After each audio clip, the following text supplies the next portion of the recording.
అందరికీ నమస్కారం. కేకే కలెక్షన్స్కి స్వాగతం.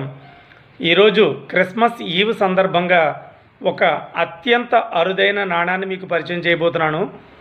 పోప్ జాన్ పాల్ II ముఖ చిత్రంతో ముద్రించబడినటువంటి ఈ నాణ్యం యొక్క ప్రత్యేకతలు ఏంటనేది ఈ వీడియోలో మనం చూద్దాం. ఇది నాణ్యం యొక్క అవుటర్ బాక్సు. దీని మీద పోప్ జాన్ పాల్ ఎప్పటి నుంచి ఎప్పటి వరకు జీవించి ఉన్నారనే వివరాలు కూడా దీని మీద స్పష్టంగా ఇవ్వబడ్డాయి. సాధారణంగా నాణ్యాలు ఒక 4 గ్రాముల బరువు నుంచి 1 ఔన్స్ బరువు అంటే 31.1 గ్రాము బరువు వరకు ఉంటాయి. మన భారతదేశం విడుదల చేసే నాణ్యాలు 35 గ్రాముల బరువు ఉంటున్నాయి. అయితే ఇక్కడ మీరు చూస్తున్న నాణ్యం మాత్రం అక్షరాల 1 కిలోగ్రాము బరువు అంటే 1000 గ్రాముల బరువైన నాణ్యాన్ని ఇప్పుడు మీరు చూస్తున్నారు. అది కూడా ఇక్కడ చూస్తే మీకు తెలుస్తుంది.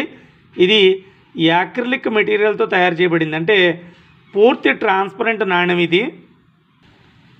అంటే ఈ నాణ్యాన్ని చేత్తో పట్టుకున్నప్పుడు చూడండి, కింద ఉన్న నా చెయ్య ఎంత స్పష్టంగా కనబడుతోందో.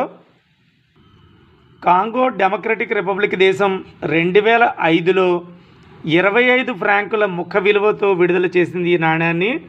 ఇక్కడ మీరు కాంగో దేశపు యొక్క ముద్ర, జాతీయ ముద్ర చూడొచ్చు.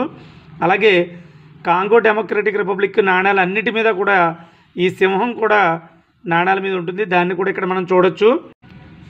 ఇది ట్రాన్స్పరెంట్ నాణ్యం కనుక వెనుక భాగంలో మరొక చిత్రం ఉండదు.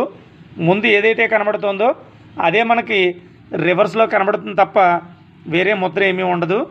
దీన్ని ఈ నాణ్యాన్ని నిలబెట్టడానికి ఒక స్టాండ్ కూడా ఇవ్వబడింది. అంటే ఈ స్టాండ్ మీద నాణ్యాన్ని పెట్టి మనం డిస్ప్లే చేసుకో.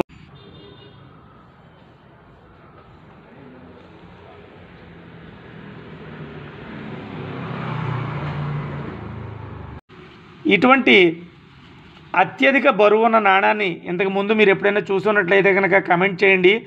ఈ వీడియో మీకు నచ్చినట్లయితే లైక్ చేయండి, మిత్రులతో షేర్ చేయండి. ఇటువంటి మరిన్ని వీడియోస్ కోసం మా ఛానల్ని సబ్స్క్రైబ్ చేసుకోండి.